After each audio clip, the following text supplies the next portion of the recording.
Disappearance day of Param Guru Maharaj that Srila Gurudev was present for. We passed that day in the house of Sripad Vaisnava Prabhu, Bangkok. And Srila Gurudev surprisingly came downstairs that day, although he wasn't feeling very well at all, and he sang that song we sang a few minutes ago, Srila Prabhu.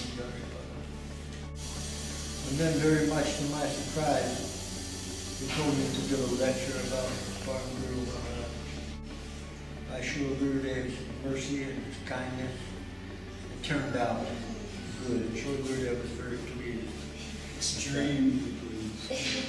To be here in Thailand on this day again, to be with Paramananda Prabhu and Krishna and anybody else who might have been here, been there on that particular day, is very special for me.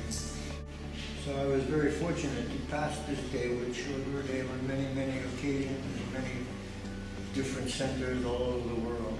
And I never saw Srila Gurudev morose on this particular day, because he was so deeply and intimately connected with his Guru Maharaj, through his Guru Maharaj's divine conception. And on this day, he always went very deep into that conception, and that was the medicine for his heart.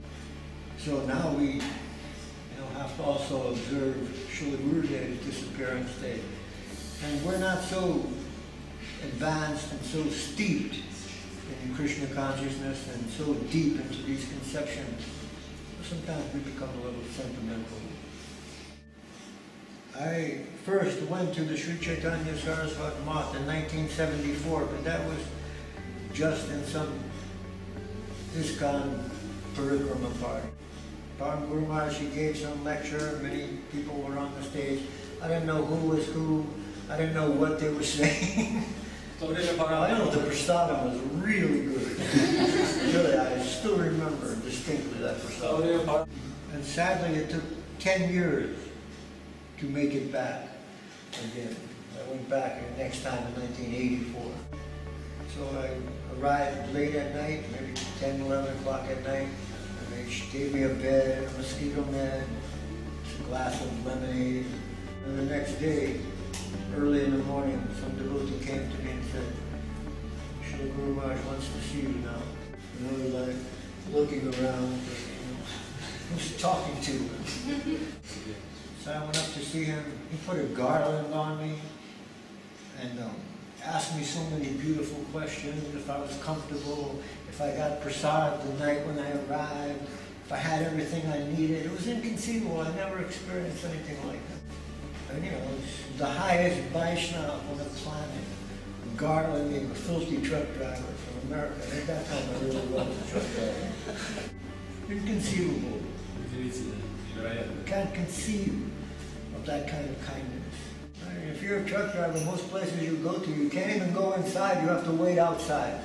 So that type of treatment, that type of affection, that type of mood, and wanting to give everything that he had accumulated spiritually in his life, he wanted to give that to us. And what he accumulated in his life was incomparable.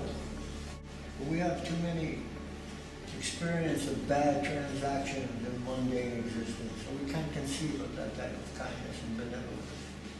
And where he left off, Srila Gurudev, he picked up everything that Param Guru Maharaj had, he gave to Srila Gurudev, and Srila Gurudev continued with that mood, and maybe even more intensely with that affectionate mood of wanting to give everything to us. So this is not a day of weeping, this is not a day of tears, this is a day of trying to understand the gift of Param Guru Maharaj and the gift of Gurudev and how unbelievably kind and generous they were towards us. And every wave is favorable, right? Param Guru Maharaj taught us that expression. Every wave is favorable. Then we have to understand that even the disappearance of the Vaishnava is favorable. Although inconceivably painful when it happened, still it's favorable for us. Because if we ever want to be with these personalities again, and even though my heart is so filthy and contaminated, I want to be with them again. Then we have to try to go deeper. We have to keep sadhu sangha We have to try to go deeper and deeper into Krishna consciousness. We can only contact them now.